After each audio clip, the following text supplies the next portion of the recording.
오늘의 주요 뉴스입니다. 누리호가 우주로 싣고 간 도요셋 위성 4기 중 3호기 다솔이 사출 여부는 물론 신호 수신도 되지 않아 행방이 묘연합니다. 주 탑재 위성인 차세대 소형 위성 2호가 영상 레이더 안테나를 성공적으로 전개해 정상 운영되는 등 현재 누리호 탑재 위성 8기 가운데 6기의 신호는 수신이 확인됐습니다. 40년 전 전체 인구의 약 37%를 차지했던 청소년 인구가 점점 줄어서 올해는 15% 수준에 머문 것으로 나타났습니다. 청소년 인구는 앞으로 더 감소해서 2060년에는 총 인구의 10.7%에 그칠 것으로 전망됩니다. 다음 달부터 코로나19에 확진된 학생은 5일 동안 등교 중지가 권고되며 결석해도 출석으로 인정하기로 했습니다.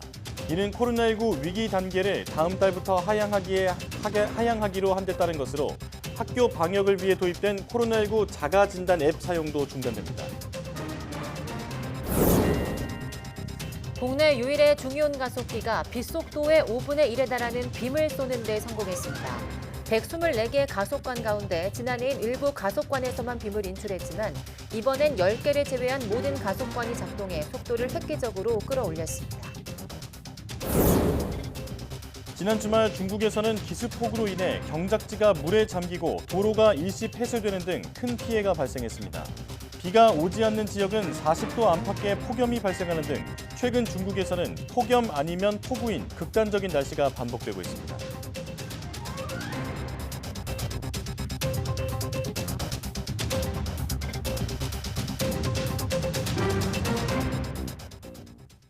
여러분 안녕하십니까? 사이언스 투데이 시작합니다. 다음 달부터 코로나19 7일 격리 의무가 해제되고 5일 격리 권고로 바뀜에 따라 교육부는 코로나에 걸린 학생에게 5일 동안 등교 중지를 권고하고 결석 기간을 출석으로 인정하기로 했습니다. 또 그동안은 감염 위험이 있는 학생과 교직원에겐 코로나19 자가진단 앱 사용이 권고됐지만 다음 달 1일부터는 사용하지 않아도 됩니다. 또 확진된 학생이 교내 시험에 응시하려면 마스크를 항상 착용한 채 다른 학생 교직원과 접촉을 최소화해 등교하고 학교는 분리고사실을 마련해 해당 학생들의 시험 응시를 지원해야 합니다. 다만 교육부는 코로나19 위기 경보가 지속하고 있는 만큼 실내 마스크 착용 권고를 포함해 수업 중 환기나 일시적 관찰실 운영 등 기본 방역 체계는 당분간 유지할 방침입니다. 다음 달 1일부터 비대면 진료가 시범 사업으로 전환되는 가운데 정부가 소아청소년과 환자에 대해서는 예외적으로 휴일과 야간에는 초진 환자도 의료 상담 형태의 비대면 진료를 받을 수 있도록 했습니다. 다만 이 경우 진찰료는 부과되지만 약 처방은 받을 수 없습니다. 기본적으로 비대면 진료의 대상은 의원급 의료기관에서 같은 질환에 대해 1회 이상 대면 진료한 경험이 있는 재진 환자로 제한됩니다. 18세 미만 소아청소년 환자도 대면 진료를 받았던 의료기관에서는 약 처방을 포함한 비대면 진료를 받을 수 있습니다.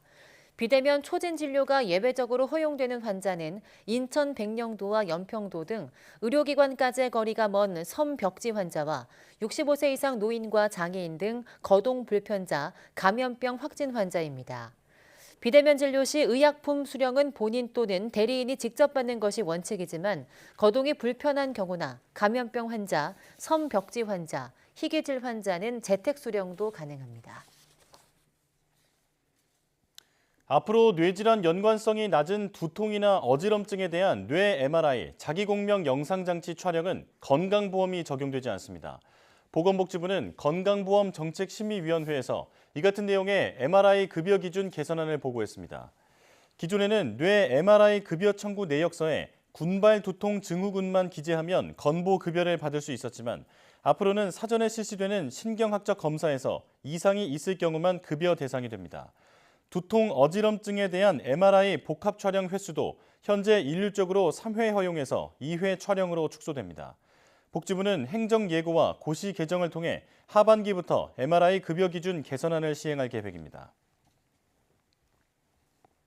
40년 전 전체 인구의 약 37%를 차지했던 9세에서 24세 청소년 인구가 저출생 여파로 올해 15.3%로 줄었고 앞으로 40년 뒤에는 10%대로 떨어질 것으로 예측됐습니다.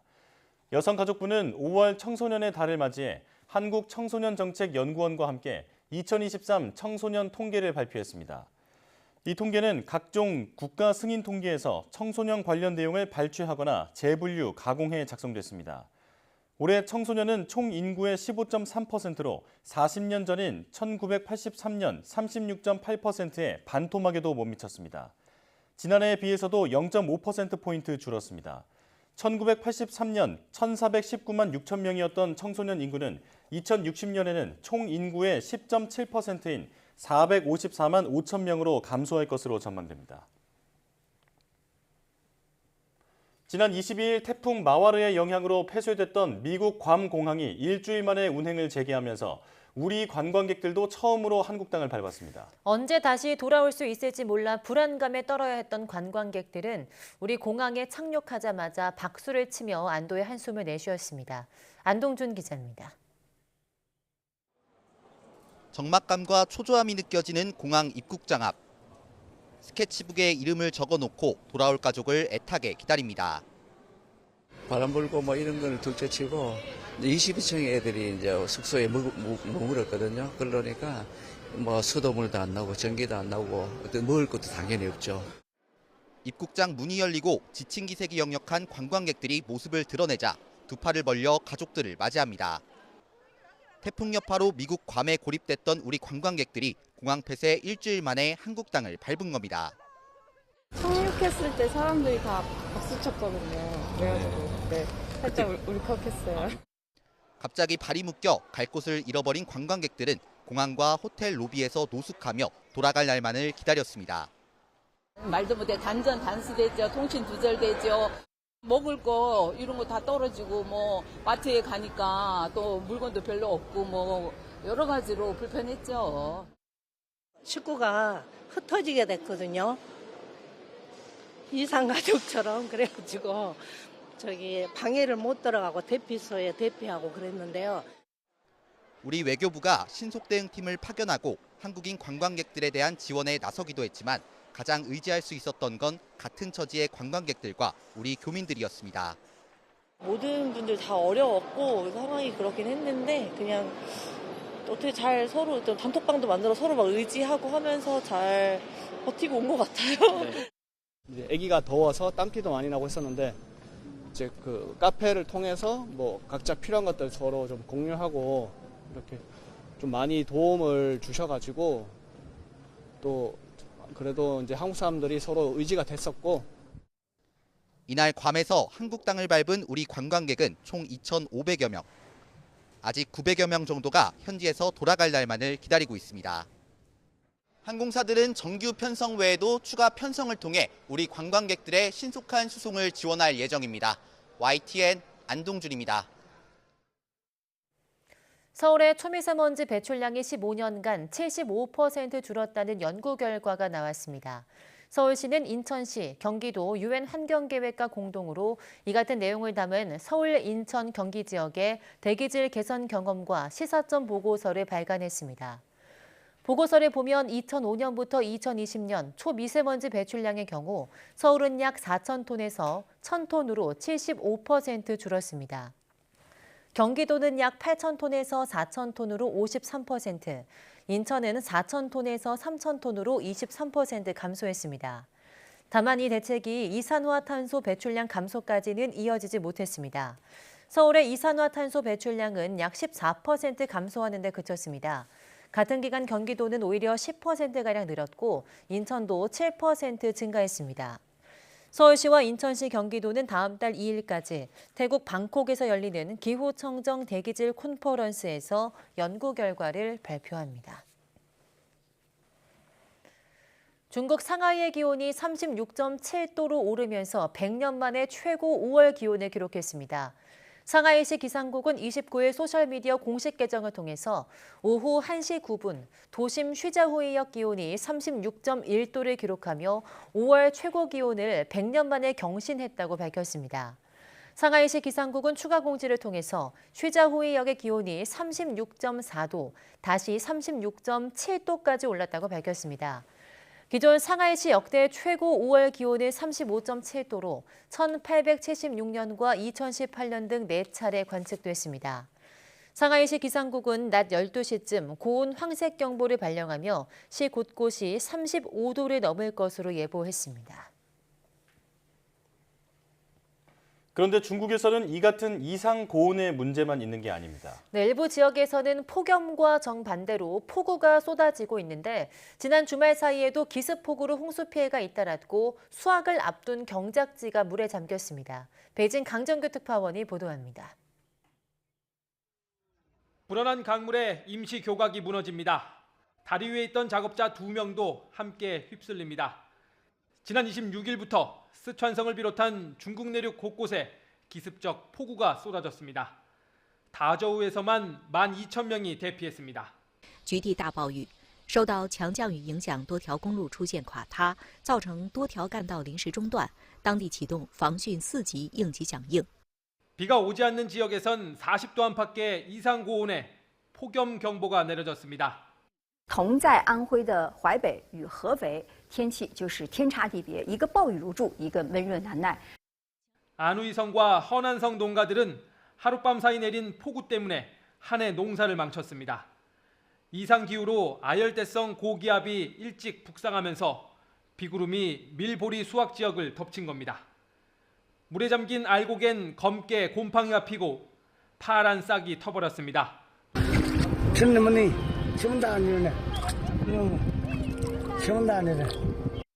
일부 지역에선 고속도로 무료 운행 지침 관련 시비로 수확기계 운송이 늦어져 피해를 더 키웠습니다. 기상이변에 따른 천재에 인재가 겹쳤다는 비난이 제기되는 대목입니다. 베이징에서 YTN 강정규입니다.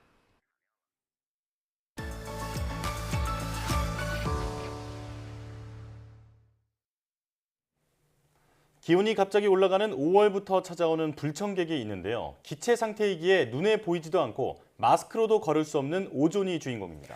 오늘 날씨학개론에서는 지표면에 존재하는 오존에 대해 이야기 나눠보겠습니다. K웨더 반기성 센터장과 함께합니다. 어서 오세요. 네, 안녕하세요. 네, 안녕하십니까. 보통 오존 하면 성층권에 분포되어 있다 이렇게 알고는 있는데 지표면에 있는 오존이라는 것은 무엇인지 설명해 주시죠. 1950년대 이제 미국의 로스앤젤레스에서 날씨가 굉장히 맑은데도 불구하고 하늘이 아주 뿌옇고 많은 사람들이 눈과 목이 아파서 입원하는 사태가 발생을 했습니다. 네. 자, 주정부는 모든 역학조사를 해봤지만 원인을 밝혀낼 수가 없었는데요. 그런데 이런 현상은 오후 2시에서 3시경, 즉 햇빛이 가장 강할 때 더욱 심해진다는 것에 착안한 H. 스미트 박사가 원인을 찾아냈습니다. 네. 강한 햇빛과 자동차의 내연이 광학 반응을 일으키면서 만들어낸 오존이 이번 사태의 주범이라는 건데요. 오존은 산소 분자에다가 산소 원자가 결합된 3개의 산소 원자로 구성된 매우 활성이 강한 기체인데요. 네. 특이한 냄새를 가진 무색의 기체로 냄새를 맡다라는 뜻을 가진 그리스어 오제인에서 따와서 오존이라고 부르게 되었죠.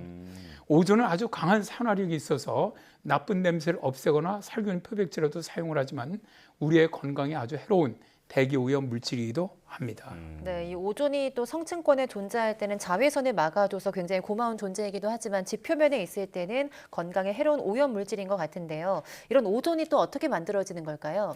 일단 오존 같은 경우는 사업장이라든가 자동차에서 직접 배출되는 그런 대기 오염 물질은 아닙니다. 대기 중에 배출된 대기 오염 물질이 햇빛을 받아서 광화학 반응을 일으키면서 생기는 2차 오염 물질이거든요. 네. 그러니까 일반적인 스모그와 달리 광화학 스모그라고 부릅니다. 오존의 햇빛이 강해서 일사량이 많고 기온이 높은 낮 시간에 주로 발생을 하고요. 맑은 날이 계속되면서 풍속이 약해지면 고농도의 오존이 발생을 합니다. 오존을 발생시키는 주요 원인 물질은 질소산화물과 휘발성, 유기화학 물질이고요. 이 외에도 메탄이라든가 일산화탄소 등도 오존 원인 물질이기도 합니다. 네. 환경부 발표에 따르면 유기화합물 배출량은 1999년 이후 꾸준히 증가하는 추세를 나타내다가 2017년 이후부터 점차 감소하는 경향으로 바뀌고 있다고 합니다. 네. 그러니까 대기 오염 물질에 강한 햇빛이 내리쬐면 발생하는 게 바로 오존이다 이렇게 말씀해 주셨는데요. 자, 그런데 올해가 오존주의보가 역대 가장 먼저 내려진 해라고 하는데 그 원인은 무엇인지 그리고 오존특보는 어떤 상태일 때 발령되는 것인지도 설명해 주시죠.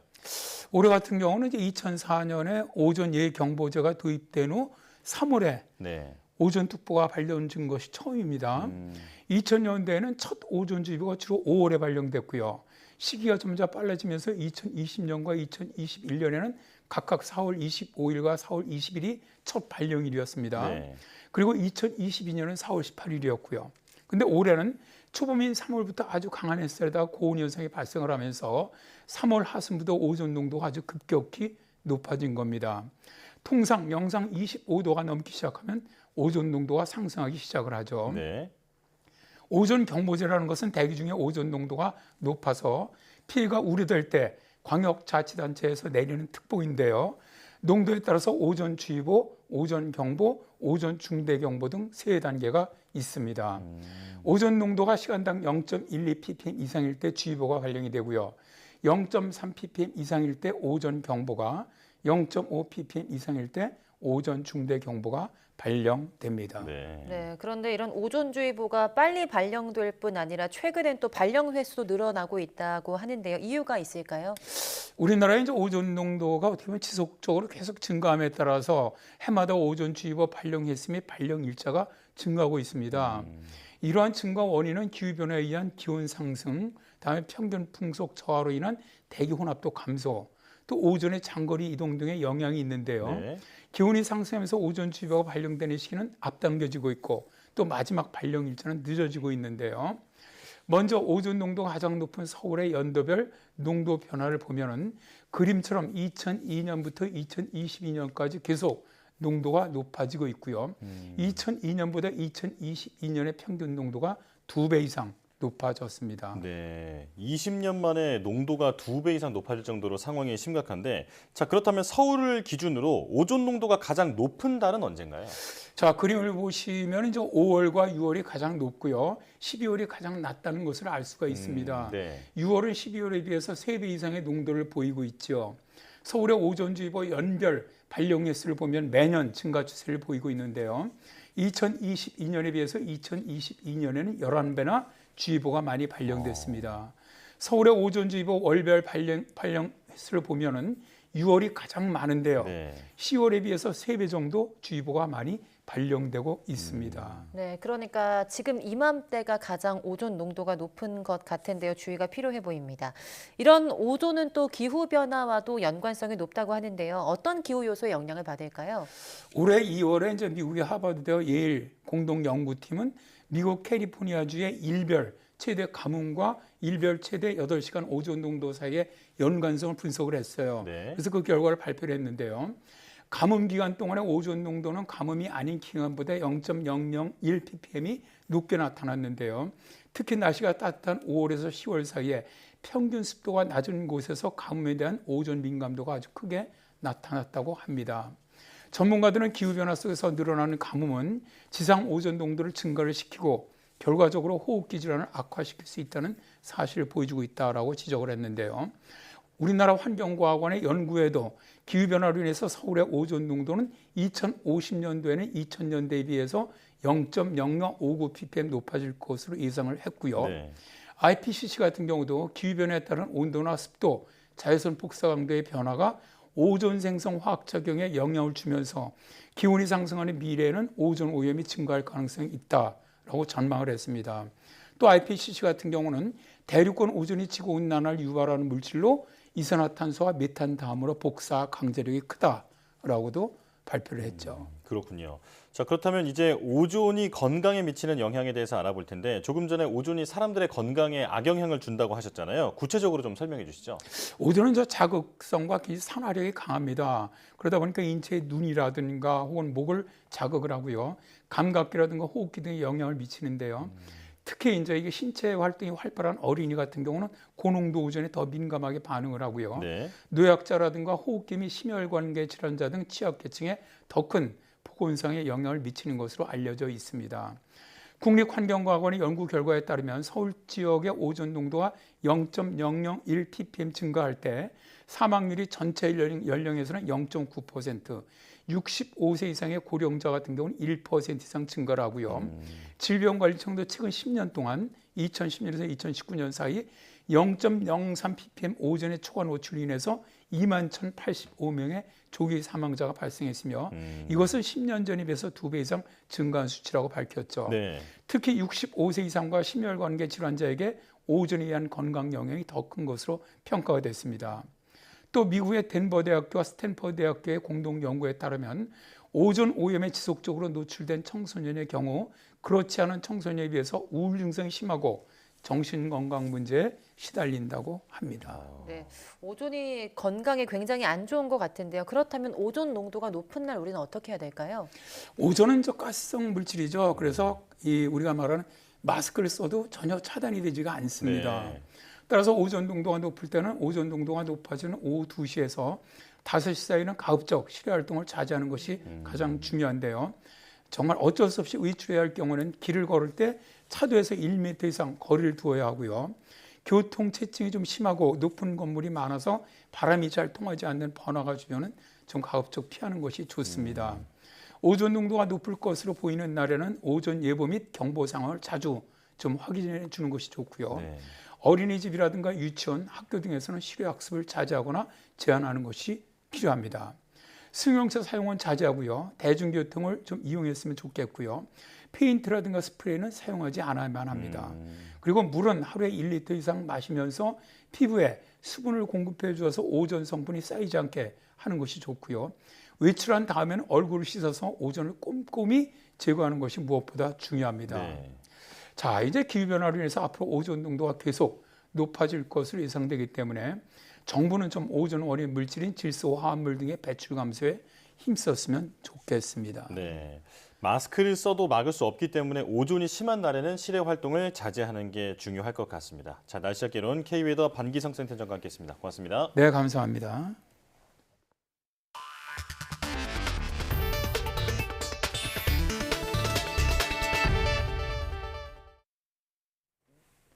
지난 25일 누리호가 쏘아 올린 탑재 위성 8기 가운데 한 기는 아직 사출 여부가 확인되지 않고 있습니다.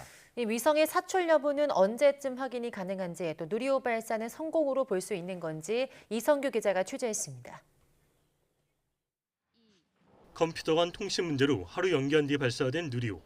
주 탑재체인 차세대 소형 위성 2호는 지상국가 교신 성공에 이어 영상 레이더 안테나를 전개하는 등 현재 정상적으로 운용되고 있습니다. 하지만 탑재 위성 8개 가운데 천문연구원의 둘셋 한 기는 행방 자체가 묘연하고 민간 큐브 위성 한 기는 신호 확인이 아직 안 되고 있습니다. 과학기술정보통신부는 누리호 발사 자체는 성공적이었다고 평가했습니다. 첫 번째 발사체 부분은 성공적으로 이루어졌다고 보시면 될 것 같고요. 두 번째 위성 활용 같은 경우는 지금 아직까지도 좀 진행 중이라고 좀 보시면 될 것 같습니다. 하지만 둘셋 한 기에 대해서는 현재 분석 중이라고만 밝힐 뿐 사출 여부가 확인되지 않은 이유도 명확하지 않습니다.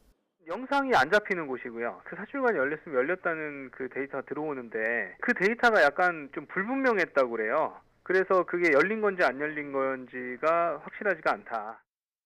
항우연은 위성의 사출 여부는 누리호 3단이 비행 중에 보낸 각종 정보인 텔레미트리 정보를 분석하면 알 수 있지만 다소 시간이 걸릴 거라고 밝혔습니다. 분석 결과에 따라 사출 자체가 안 됐는지 아니면 사출은 됐지만 위성 기능에 결함이 있는지 등이 밝혀질 것으로 보입니다.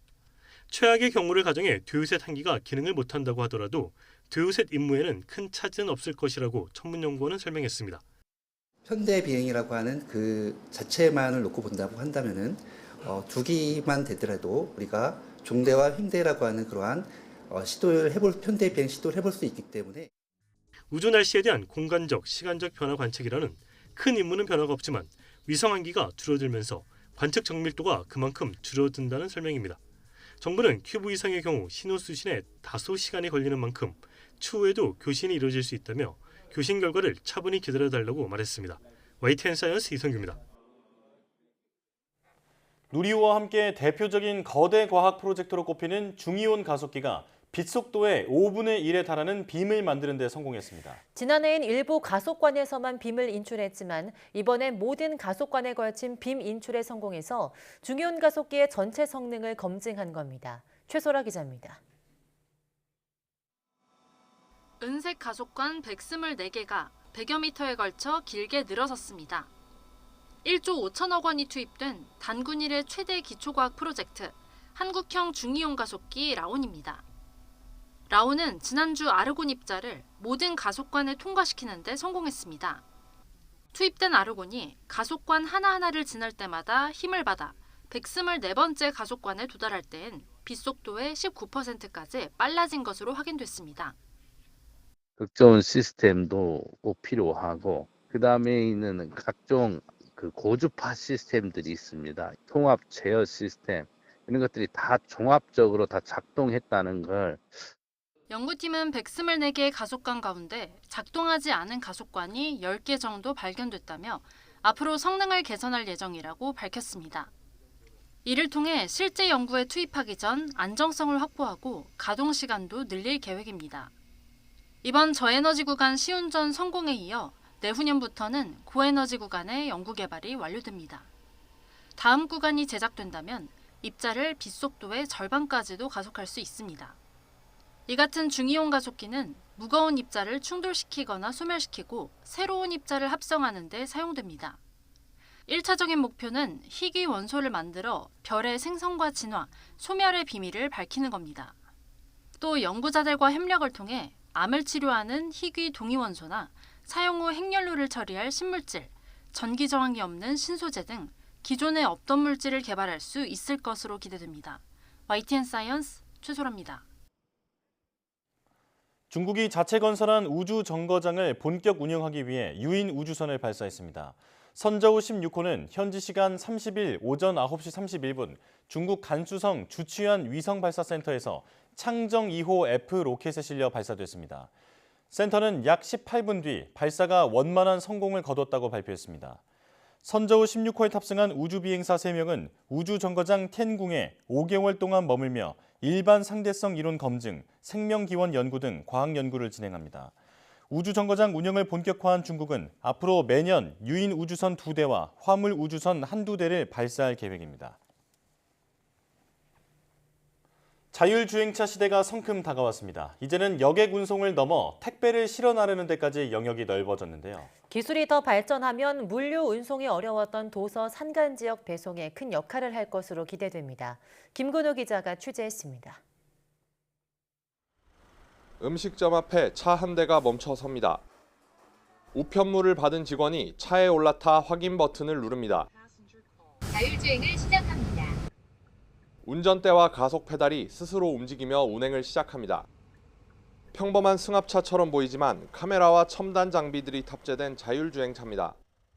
국토교통부가 자율주행 시범 사업을 물류 분야로 확대하면서 택배나 우편 같은 생활물류 서비스에도 자율주행 기술이 도입된 겁니다. 멀리 있는 줄만 알았는데 저희 가까이에서 직접 앱으로 편하게 할 수 있으니까 신기하고 너무 좋은 것 같아요. 시범 사업은 대구와 제주 일부 지역에서 운영되고 있습니다. 특히 관광지 제주에서는 공항부터 호텔까지 여행객의 짐을 옮겨주는 서비스도 갖췄습니다.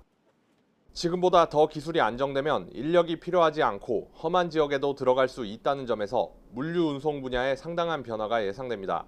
미래에는 이런 수요가 있지만은 공급이 없어가지고 불편한 공간에서도 저희가 이런 자율주행 기술을 적용을 하게 된다라고 하면은 그런 부족한 공급을 자율주행으로 메울 수 있을 것으로 기대됩니다. 먼 미래로만 생각했던 자율주행 기술이 어느새 우리 삶 가까이 다가오면서 일상에 어떤 변화를 가져올지 주목됩니다. YTN 김근우입니다. 조선 전기부터 경복궁 정문인 광화문 앞 공간을 활용해온 흔적이 일부 발견됐습니다. 국립서울문화재연구소는 광화문 월대 유적 아래를 조사한 결과 고종 시기보다 앞선 것으로 추정되는 유구를 일부 확인했다고 밝혔습니다. 유구는 옛날 토목 건축의 구조와 양식을 알 수 있는 실마리가 되는 자취를 뜻합니다. 서울국립문화재연구소 관계자는 고종년간에 월대 축조되기 이전에도 광화문 앞 공간이 활용됐다는 사실을 조선왕조실록 등 기록을 통해서만 확인해오다가 이번 발굴 조사를 통해서 물적 증거까지 처음으로 확인했다고 밝혔습니다. 아직 흔하지는 않습니다만 가상공간인 메타버스에서 수업을 하는 학교나 교육기관들이 점차 늘고 있는데요. 이런 모습은 세계적인 흐름이기도 합니다. 여러 나라 학생들이 모여있는 영국의 한 전통적인 학교에서도 메타버스 수업이 흥미롭게 진행되고 있다고 합니다. 류재웅 기자입니다. 영국 런던 서쪽 외곽에 있는 19세기 빅토리아풍의 사립학교입니다. 영국 학생들뿐만 아니라 24개 나라 80여 개 학교에서 온 학생들도 함께 공부하고 있습니다. 이 학교가 그대로 메타버스 속으로 들어갔습니다. 학생들이 메타버스 운동장에서 태양계와 행성들, 별과 위성들에 대해 자세히 배웁니다. 이어진 생물학 수업은 학생들을 더욱 몰입하게 합니다. Yeah, because in a normal classroom, if I went up to a human heart, I wouldn't go anywhere near it. Yeah, no, But in the metaverse, in the classrooms, it's like you're not holding anything, but you actually are. literally walk through a heart, things like that. So yeah, really, really useful for children's deeper understanding of what they're studying. 시간을 거슬러 현장을 찾는 것도 문제없습니다. 구석긴들의 사냥감이 됐을 지금은 사라지고 없는 메모들을 직접 만져보고 관찰할 수 있습니다. 이집트 파라오의 두상이나 로제타 스톤에 적힌 고대 이집트어도 마치 현장에 있는 듯 볼 수 있습니다. 미술 시간에는 굳이 박물관을 가지 않고도 진주 귀걸이를 한 소녀, 고흐의 별 해는 밤이나 자화상 등 명화들을 마주합니다. The fact that there's so many things that you can't do normally in the metaverse is amazing because there's so many opportunities to try new things and yeah, I really enjoyed the experience. 이 같은 메타버스 수업은 이 밖에도 교실에서 하기에는 너무 위험한 과학 실험을 비롯해 과거 세계대전 현장 경험이나 더 나아가 우주 여행 등 현실을 넘어 많은 영역으로 확장되고 있습니다. YTN 유재용입니다. 위급한 상황에 처해 경찰에 신고하더라도 상황을 말로 설명할 수 없을 때가 있습니다. 네, 경찰이 신고자가 말하지 않아도 신고자를 찾아 안전을 확보할 수 있는 보이는 112를 운영하고 있는데 점점 활용도가 높아지고 있습니다. 오종훈 기자입니다. 경찰 112 상황실로 신고가 접수됩니다. 코드 제로, 즉 긴급 상황을 알리는 붉은색 경고등이 켜집니다.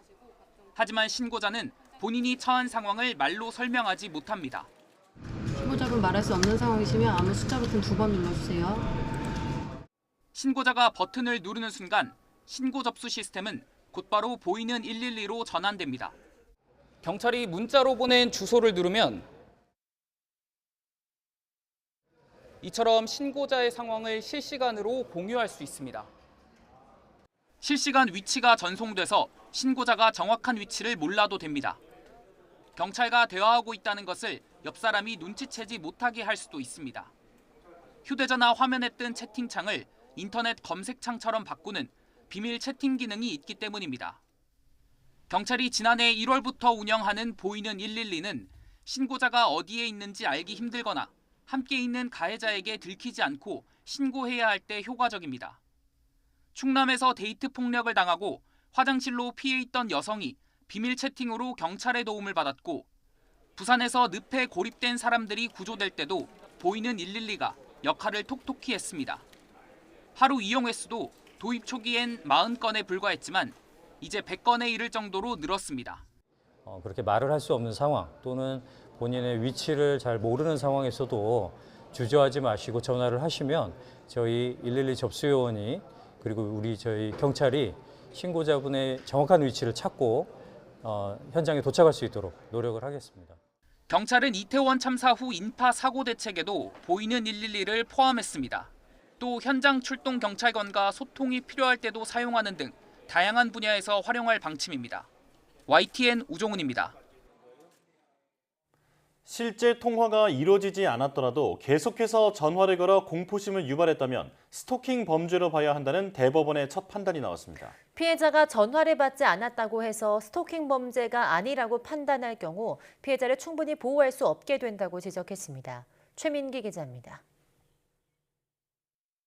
재작년 10월 A씨는 연인 관계였던 피해자에게 1,000만 원을 빌려달라고 요구했다가 거절당하면서 사이가 틀어졌습니다. A씨는 며칠째 피해자를 찾고 있다며 피해자 어머니의 집과 차를 사진으로 찍는 등 여러 차례 협박성 문자를 보냈습니다. 피해자가 휴대전화 번호를 차단하자 이후엔 다른 사람의 휴대전화로 전화하거나 발신자가 표시되지 않게 하는 방법으로 29차례 전화를 걸었습니다. 피해자는 처음 한 차례 전화를 잠깐 받았지만 그 뒤로 걸려온 28번은 전화를 받지 않았습니다. 결국 A씨는 스토킹 범죄 처벌법 위반 혐의로 재판에 넘겨졌고 1심과 2심에서 모두 징역 4개월이 선고됐습니다. 그러나 A씨의 모든 행위를 유죄로 판단한 1심과 달리 2심은 전화를 건 행위 자체는 무죄로 봤습니다. 피해자가 전화를 받지 않아 부재 중 전화 기록만 남은 경우에 유무죄 판단이 달랐던 건데 다른 사건에서도 피해자가 받지 않은 반복된 전화 시도를 스토킹으로 볼지를 두고 법원 판단이 엇갈려 왔습니다. 이에 대법원은 지속된 전화 시도로 벨소리를 울리게 하고 부재 중 전화 문구가 휴대전화에 뜨게 하는 행위 모두가 스토킹에 해당한다고 판단했습니다. 피해자가 전화를 받지 않았다는 이유로 스토킹 행위가 안 된다면 처벌 범위가 지나치게 줄어들고 공포심이 큰 피해자일수록 전화를 받지 않을 가능성이 크다고 설명했습니다. 법 취지를 생각을 해봤을 때 피해자를 보호하기 위해서는 넓게 좀 인정을 해서 이것까지도 스토킹 범죄로 봐야 된다라고 판단을 한 것입니다. 피해자 의사에 반해 이뤄진 반복된 전화 시도에 대한 첫 대법원 판결로 대법원은 시간이 지나면 강력 범죄로까지 이어질 수 있는 스토킹으로부터 피해자를 신속하고 두텁게 보호할 필요가 있다고도 강조했습니다. YTN 최민기입니다.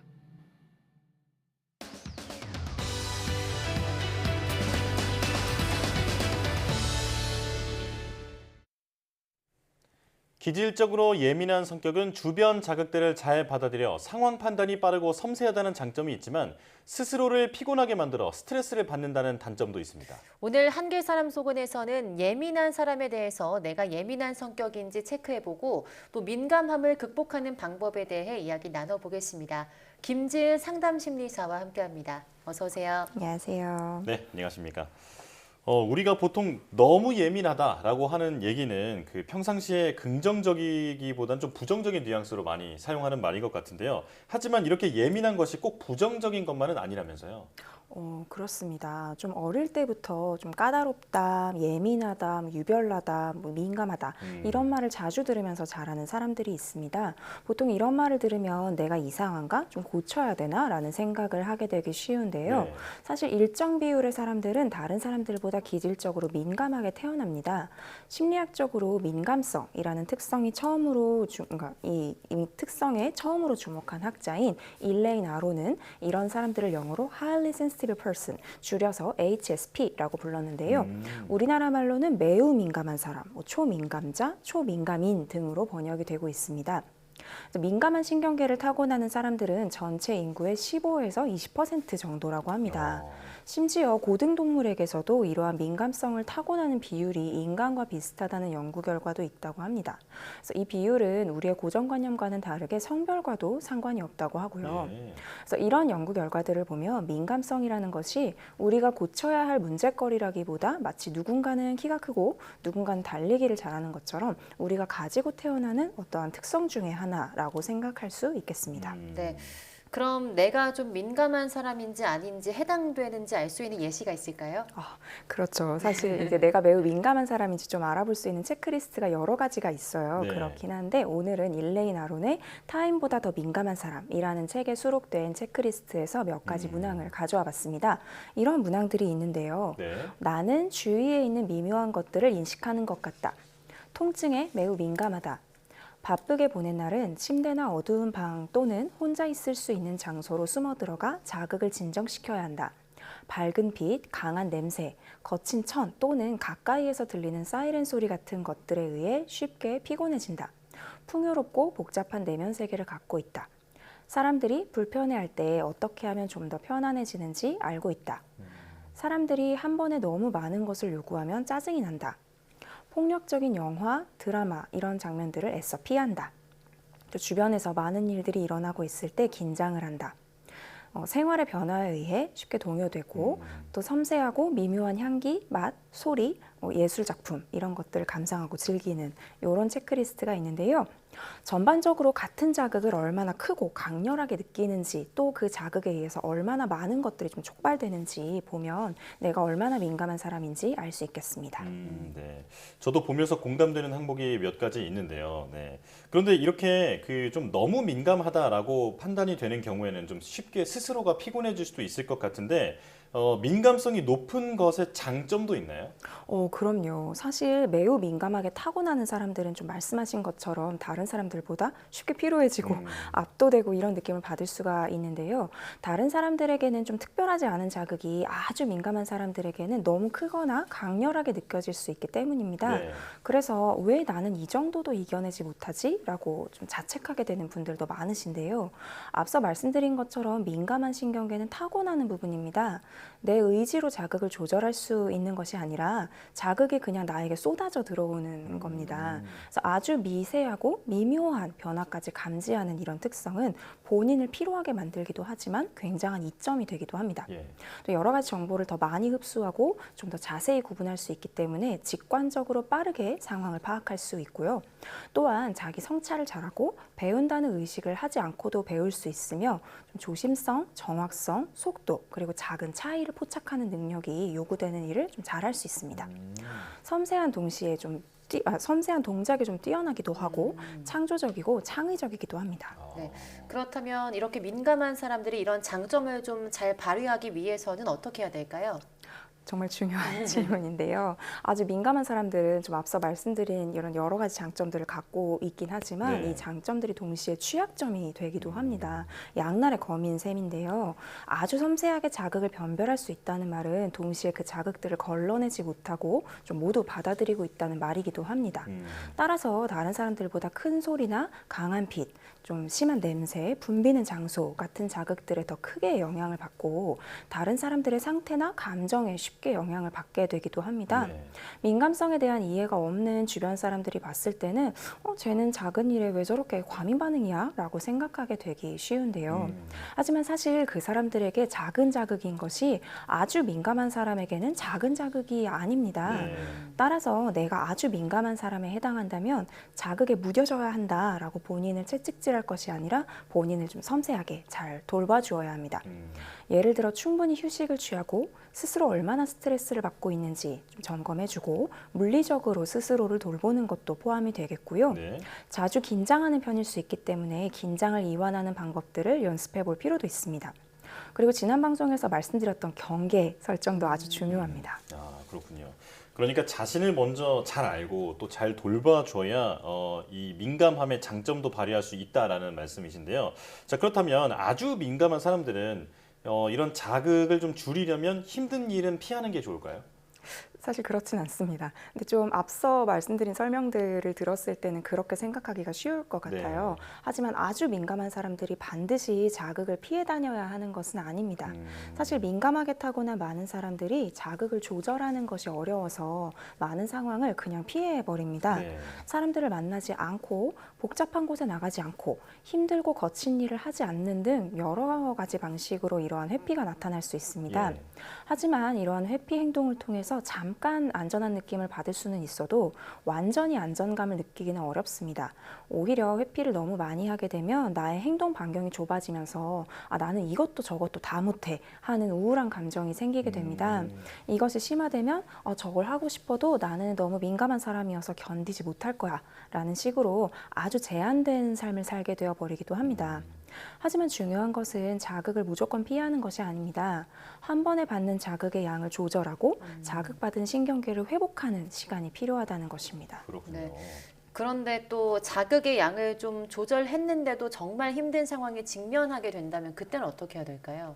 사실 그게 참 쉽지 않은 부분인데요. 좀 우리 자신에 대해서 일단 좀 잘 알아야 되겠고요. 어렸을 때부터 주변에서 이 정도는 견뎌야지 뭐 이렇게 말했던 것을 기준으로 삼는 게 아니라 내 몸이 하는 말에 귀를 기울여야 합니다. 그래서 지금 나의 능력을 좀 잘 발휘할 수 있는 수준보다 더 많이 긴장하고 있거나 과도하게 각성되어 있는 상태라는 것을 자각하고 나면 긴장을 이완하고 각성 수준을 낮추기 위한 여러 방법을 그 순간에 시도해 볼 수 있습니다. 예를 들어서 잠시 그 자리를 떠나서 산책을 하고 돌아온다든지 심호흡을 한다든지 뭐 물이나 차를 한 잔 마신다든지 주의를 다른 곳으로 돌리는 것 같은 방법들을 사용할 수 있습니다. 환경을 살짝 바꾸는 것도 방법이고요. 조도를 약간 낮춘다든지 소음을 차단하는 것처럼 물리적인 자극을 줄이는 것도 도움이 될 수 있습니다. 하지만 스스로 어떤 상태인지 알아차리지 못하거나 알아차리더라도 자신의 감정이나 상태를 무시해버리면 당연히 대처도 제대로 할 수 없게 됩니다. 이미 이전 방송에서 감정의 기능에 대한 설명들을 많이 들으셨을 텐데요. 감정이 어떤 기능을 하는지 알지 못하고 좀 감정 자체를 무시하려고 해버리면 그 감정을 오히려 조절하기 어렵다는 내용 기억하는 분들이 계실 거예요. 예. 그래서 그것과 비슷한 개념이라고 이해를 해주시면 되겠습니다. 예. 그러니까 내가 나를 잘 알고 적극적으로 돌봐줘야 한다. 이렇게 이해하면 좋을 것 같은데요. 자, 그런데 나는 좀 민감하고 예민하지만 그렇지 않은 사람들과 함께 있을 때는 본의 아니게 좀 상처를 받게 되거나 이런 경우도 좀 있을 것 같습니다. 자, 이럴 때는 어떻게 해야 할까요? 사실 아까 말씀드린 것처럼 아주 민감하게 이제 타고나는 사람들이 전체 인구의 한 15에서 20%입니다.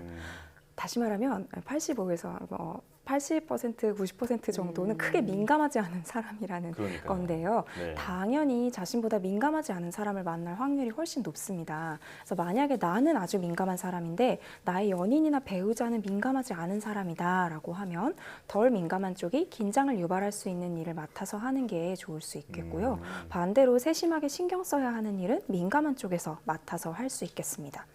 또 더 민감한 쪽이 자극에서 벗어나기 위해 쉬는 시간이 좀 필요할 때 덜 민감한 쪽이 이게 어떤 상황인지 이해해 주는 것이 필요할 수 있겠습니다. 그리고 사회생활에서 민감하지 않은 사람들과 함께 해야 할 때는 이 사람들이 나와는 경계 설정이 다를 수 있다는 것을 염두에 두고 나의 경계를 좀 잘 설정할 필요가 있습니다. 네. 다른 사람들이 요구하는 것을 모두 다 들어주거나 기대를 모두 충족시켜 줄 수는 없다는 것을 꼭 기억하시고 내가 감당할 수 있는 나만의 한계, 내가 딱 감당할 수 있는 만큼의 한계를 설정해서 압도되는 상황을 피할 수 있도록 대비를 해야 합니다. 예를 들어 내가 일주일에 며칠이나 사람을 만나는 약속을 잡아도 괜찮은지 미리 생각하고 약속을 하는 것. 그리고 일이 많을 때는 평소보다 더 휴식에 신경 쓰는 것 등이 있을 수 있겠습니다. 네. 오늘은 예민한 기질을 가진 사람들이 살아가는 방법에 대해 이야기를 나눠봤고요. 말씀 여기까지 듣겠습니다. 김지은 상담심리사와 함께했습니다. 고맙습니다. 감사합니다.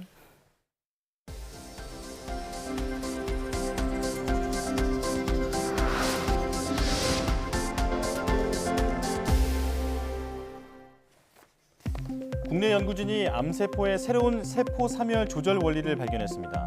울산과학기술원 박찬영 교수팀은 세포막에 존재하는 칼슘 채널 단백질인 오라이1의 신호 전달 원리가 암세포의 비사멸세포 죽음인 엔토시스 유도에 필수적이라는 사실을 알아냈다고 밝혔습니다.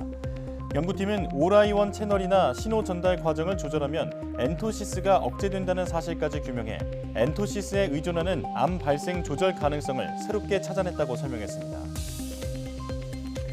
국내 연구진이 간질환을 관측하는 저산소 환경의 인공장기 칩을 개발했습니다.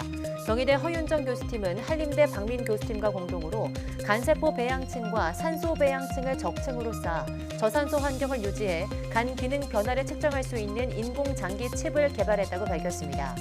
연구팀은 개발한 인공장기 칩에서 배양된 세포를 확인한 결과 간세포에서만 분비되는 알부민이 저산소 환경에서 급격히 줄어드는 것을 확인해서 인공장기 칩의 효과성을 입증했다고 설명했습니다.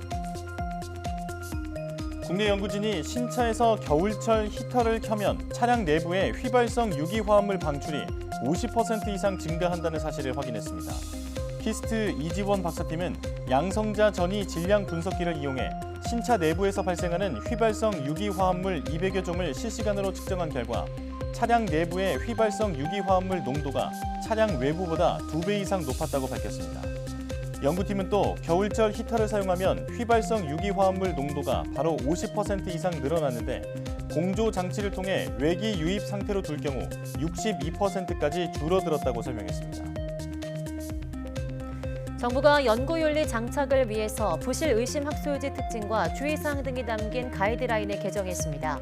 과학기술정보통신부는 연구자들이 지켜야 할 행동 약식과 연구개발기관 자체 규정 예시 등이 담긴 국가연구개발 연구윤리 길잡이를 개정해 발간했다고 밝혔습니다. 이번 개정에서는 부실 의심 학술지의 특징과 주의사항, 예방법은 물론 이해충돌 관련 자체 규정 마련 시 참고할 수 있는 사례, 연구 보안 등에 관련한 해외 사례 등이 담겼습니다.